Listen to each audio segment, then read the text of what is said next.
ऋषि को पता चलेगा फूल के असली पिता का राज। नूतन बताएगी उसको कि कौन है उसका असली बाप। जी हाँ दोस्तों, हम बात कर रहे हैं स्टार प्लस के शो झनक की। तो दोस्तों, आगे बढ़ने से पहले अगर आप इस चैनल पर नए हैं तो इसे सब्सक्राइब कर दीजिए और साथ ही बेल आइकन दबाना ना भूलें। वीडियो अच्छा लगे तो इसे लाइक ज़रूर कीजिएगा। चलिए आगे बढ़ते हैं दोस्तों।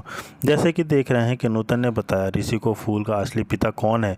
जी हाँ दोस्तों, हॉस्पिटल में जब नूतन लेकर झगड़े चल रहे होते हैं, जहाँ पर ये कहते हैं कि तुम बेटा चाहे कुछ भी हो जाए लेकिन बॉन्ड पेपर साइन मत करना। लेकिन ऋषि बोलता है ऐसा क्यों, आप लोग मना क्यों कर रहे हैं बॉन्ड पेपर साइन करने के लिए। तो ये बोलते हैं कि हम भी कर सकते हैं बेटा, लेकिन तुम मत करना, चाहे कोई करे उसे दिक्कत नहीं है। तभी नर्स आती है, बोलती है कि जल्दी से बॉन्ड पेपर साइन कीजिए वरना इनकी खतरा और ज़्यादा बढ़ सकता है। तभी उसकी माँ फोर्सफुली मना कर देती है, लेकिन उधर से मुखिया जी और पुतुल आ रहे होते हैं। तभी कहते हैं कि क्या बात है, कैसी ये फूल है।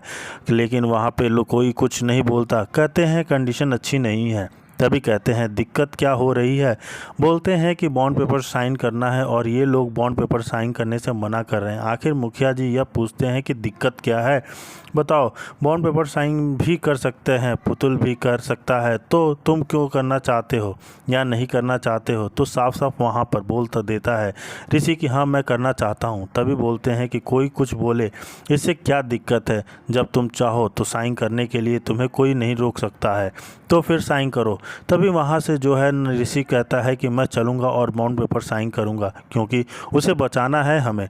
मुखिया जी कहते हैं अगर तुम जान चाहते हो तो उसकी तो फिर चलो, या इज्जत चाहते हो तो बोलो कि जाना चाहते हो। फिर क्या होता है ना कि वो वहाँ पर थोड़ी सी बहस होती है परिवारों के बीच और वहाँ से जो ऋषि जाने के लिए तैयार हो जाता है। तभी पुतुल कहती है कि ठीक है चलिए फिर साइन कर दीजिए। लेकिन यहाँ पर जो है ना अभिमन्यु रोकता है, लेकिन वो किसी की बात फिर नहीं सुनता और साथ में मुखिया जी को चला जाता है बोर्ड पे साइन करने के लिए। इधर अभिमन्यु और उसकी माँ बहुत ज़्यादा परेशान है कि कहीं कोई आगे जाकर बखड़ा ना खड़ा हो जाए और पता नहीं लड़की कब हम लोगों के लाइफ से जाएगी। तभी जब भी आती है कि दुख और कोई नया बखेड़ा खड़ा कर देती है, ऐसा लगता है तो वह सब दुख बर्बाद करके ही जाएगी। इधर दूसरी तरफ में जहाँ पर डॉक्टर के पास आ जाता है ऋषि और बॉन्ड पेपर साइन करने के लिए मिल जाता है। बॉन्ड पेपर साइन पूरा कर देता है, भरने के लिए देता है, लेकिन वहाँ पर जो है ना रिलेटिव का नाम डालता है। डॉक्टर मना करते हैं कि रिलेशन लिखने में से काम नहीं चलेगा, आपको लिखना पड़ेगा एक्चुअली आप उसके कौन लगते हैं। तभी मुखिया जी समझाते हैं बेटा लिख दे, साइन कर दे। तभी बोलता है कि नहीं मैं कैसे कर दूं।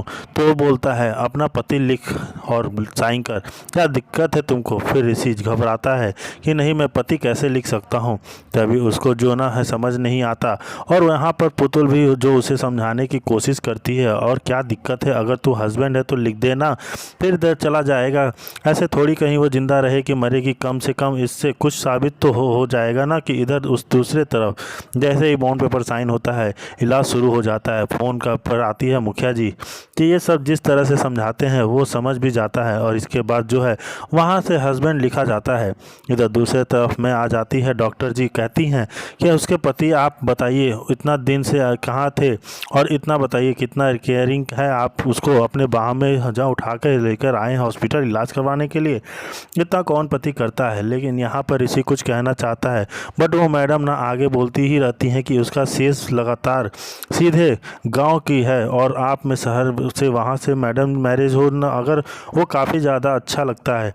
तभी इन लोगों में बहसबाजी में आ जाती है कुछ चीज़ें, नई चीज़ें, मतलब चीज़ें रोज़ ताज़ा हो जाती हैं। डॉक्टराइन सब कुछ पूछताछ कर लेती है इन लोगों को, कहते हुए कि बहुत अच्छा आप लोग लव मैरिज किए हैं, ऐसे आप सब कोई कर फिर करेगा तो कोई दिक्कत ही नहीं होगी किसी के बीच। ऋषि यहाँ पर घबरा जाता है बट कोई फ़ायदा नहीं, क्योंकि डॉक्टर ने जो उसे कहती हैं ये बोर्ड बोल देती है जिससे ऋषि नहीं बोल पाता। इसमें कहते हैं कि आप मिल सकते हैं। तभी वहाँ पर जो है मुखिया जी जाते हैं मिलने के लिए फूल से, लेकिन फूल की हालत इतनी ज़्यादा ख़राब रहती है उठ नहीं सकती। मुखिया जी आते हैं, कहते हैं चिंता मत करना हम तो आ गए हैं, परसों का माल लेंगे। तभी फूल आँख भी खोल कर देख लेती देती है और उसे सांत्वना यह लगता है कि शायद अब हम बच जाएंगे और कोई दिक्कत नहीं होगी। लेकिन मुखिया जी काफ़ी ज़्यादा उसे सराहना देते हैं कि तुम्हें किसी तरह की चिंता करने की ज़रूरत नहीं है, कोई भी होगा दिक्कत हम सब संभाल लेंगे, बस तुम आराम करो, अच्छे से ठीक हो जाओ। इसके बाद हम जो है तुम्हें अच्छे से बातचीत करेंगे और तुमको कुछ तो हो गया है समझ लो, हम यहाँ करेंगे। इधर जो मुखिया जी कहते हैं ऋषि से तुम भी जाके मिल लो, पता नहीं ज़िंदगी की मरेगी। फिर पुतुल जो है फॉर्फुली रिक्वेस्ट करती है कि देखो ऋषि, किसी की जान मरना हाथ में नहीं होता, कहीं मर गई तो आखिर बार इससे बात भी नहीं कर पाओगे, एक बार उसको देख लेगी तो तसल्ली मिलेगी, आखिर किसी पर तरह तुम्हारी शादी तो हुई है ना उससे। तभी वहाँ पे ऋषि को पता नहीं क्या मन लगता है, चला जाता है उससे मिलने के लिए और खिड़की से देख रहा होता है। तभी उसके बाद उसके माइंड में सवाल चलते हैं और दरवाज़ा खोल कर ना यहाँ पर आ जाता है उसे मिलने के लिए। उसके माइंड में ढेर सवाल चल रही होती हैं, आखिर कैसे मिलूँगा, क्या कहूँगा, मेरे ही गाइड में तुम्हारा एक्सीडेंट हुआ है, ये कैसे मैं उसे बताऊँगा। बातें चलने लगता है लेकिन यह सोचता है कि आखिर पल पता नहीं ज़िंदगी या फिर मरेगी, मिल लेने में क्या दिक्कत है। आकर वह वहाँ पर बैठ जाता है लेकिन कुछ भी फूल से नहीं बता सकता। तभी नर्स बोलती है कि आप कुछ अच्छे हस्बैंड हैं, ऐसे हस्बैंड सबको मिलने चाहिए, कितने केयरिंग है। तभी यहाँ पे फूल को लगता है कि कुछ और हो, जो देखना शुरू कर देती है। देखते जैसे ही ऋषि को उसकी आंखें बुना भर आती है। ऋषि कहता है कि तुम चिंता मत करो, जो भी चीज़ होगा हम देख लेंगे, किसी चीज़ को लेकर तुम्हें परेशान होने की ज़रूरत नहीं है, कुछ भी होगा हम उसे संभाल लेंगे। फिर नर्स को बताना है तुम लाकर दे देंगी। तभी नर्स और भी ज़्यादा बुराई करती है, वहाँ से चली जाती है जहाँ वह ऋषि फूल की आंखों में आंसू नहीं देख सकता है और उसे ऐसा पहली बार लग रहा है कि मेरा पति मुझे प्यार किया है, इसलिए शायद उसकी आंखों आंसू नहीं रुक रहे थे। जहाँ पर ऋषि भी अपना पति फर्ज निभाने के लिए तैयार है जिसे कि फूल ठीक हो जाए। फोर्सफुली ऐसा हो जाता है कि दोनों के बीच माहौल और भी अच्छा हो जाता है, लगता है वर्षों बाद एक दूसरे से मिले हों। लेकिन यहाँ पर ऋषि मिलने के बाद फूल इसलिए रो रही होती है क्योंकि उसे पति का प्यार मिला है और वह जिस तरह से उससे बात करता है ऐसा लगता है कि मानो पहली बार उसके नज़दीक आया हो। लेकिन यहाँ पर जिस तरह से फूल की हालत होती है वो मना भी करता है, तुम मत रो और प्लीज़ मत रो, मैं जो भी होगा तुमको सब देंगे। तो फूल का कंडीशन बहुत ज़्यादा सीरियस, अस्पताल पहुँचाया, दुर्घटना के बारे में डॉक्टर को बताया और उसकी जान बचाने की गुहार लगाई। अस्पताल का स्टाफ उसे अंदर ले गया और भर्ती प्रक्रिया शुरू की। अस्पताल के मैनेजर ने झनक के पारिवारिक संबंध की जानकारी मांगी तो ऋषि ने सिर्फ यह बताकर ही की कि मैं उसके रिश्तेदार हूँ, उस अपनी नंबर फॉर्म में लिखवा दिया। जी हाँ दोस्तों, वहीं दूसरी तरफ गम डॉक्टर ने स्पष्ट किया कि झनक का सिर का चोट बहुत गंभीर है और कई सर्जरी करनी पड़ेगी और हो सकता है उसकी जान भी जा सकती है। उन्हें भरोसा है कि जवान होने की वजह से वह इलाज का जवाब दे सकती है, लेकिन सर्जरी आसान नहीं होगी।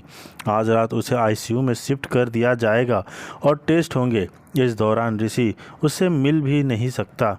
इस बीच ऋषि के दिल में एक गहरी भावना थी, वह कभी नहीं चाहता था कि झनक उसकी गलती की वजह से मर जाए। उसने भगवान से उसकी जान बचाने की प्रार्थना की। अनिरुद्ध का भ्रम और पारिवारिक तनाव के बीच दूसरी तरफ अनिरुद्ध अस्पताल में नूतन को देखता है और झनक के पिता के झूठ पर उसे दोषी मान बैठता है। उसे लगता है कि नूतन ने झनक के पिता के बारे में झूठ बोला। अपने मन में वह यह आतंक है कि नूतन जानबूझकर अदिति की ज़िंदगी बर्बाद करना चाहती है। बबलू और अरसी मिलकर कहते हैं कि कमेटी ने ऋषि को क्लीन चिट इसलिए दी क्योंकि झनक ने बयान दिया। शायद यह सब उसने ऋषि का विश्वास जीतने के लिए किया। अब डी नाथ दादा भाई का समर्थन भी उसे हासिल है, जो आगे जाकर झनक की तरफ झुकाव बढ़ाएगा। परिवार में विभाजन और समर्थन होता है। दादा भाई परिवार को कहते हैं कि अगर कोई झनक के बारे में अच्छी बात नहीं कह सकता तो कम से कम बुरा ना कहे। अदिति जवाब में कहती है कि झनक की वजह से उन्हें बहुत तकलीफ़ है। फिर भी दादा भाई कहते हैं कि उसे बचाने के लिए ही तो झनक है और वह उसके खिलाफ बयान नहीं दिया। पुतुल झनक की भावनात्मक अहमियत बताती है। उसने पारिवारिक के लिए कितना कुछ किया, लेकिन इंदुमती उसे चुप रहने को कहती है। इस बीच तनुश्री पूछ रही है कि ऋषि कब आएगा। भावनात्मक टकराव, सच और दोष के बीच। कुछ समय बाद ऋषि अदिति को फ़ोन करता है और अस्पताल में होने की बात कहता है। वह स्वीकारता है कि दुर्घटना उसकी वजह से हुई और अब झनक की हालत नाजुक है। अदिति को यह बताने पर भी आपराधिक मामला हो सकता है। ऋषि कहता है कि अब मामला मायने नहीं रखता, झनक की जान ज़्यादा मायने रखती है।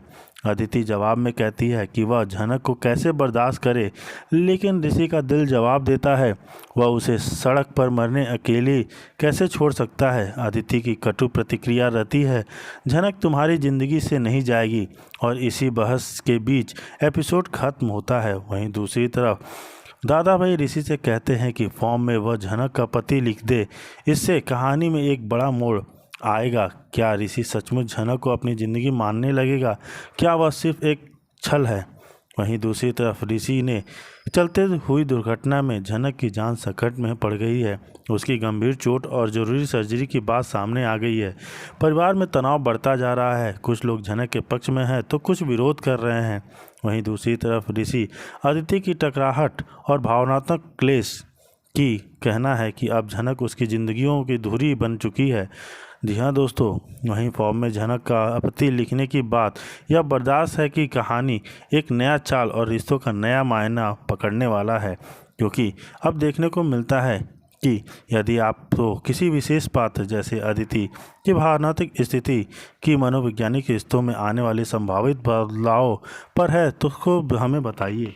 जी हाँ, वहीं दूसरी तरफ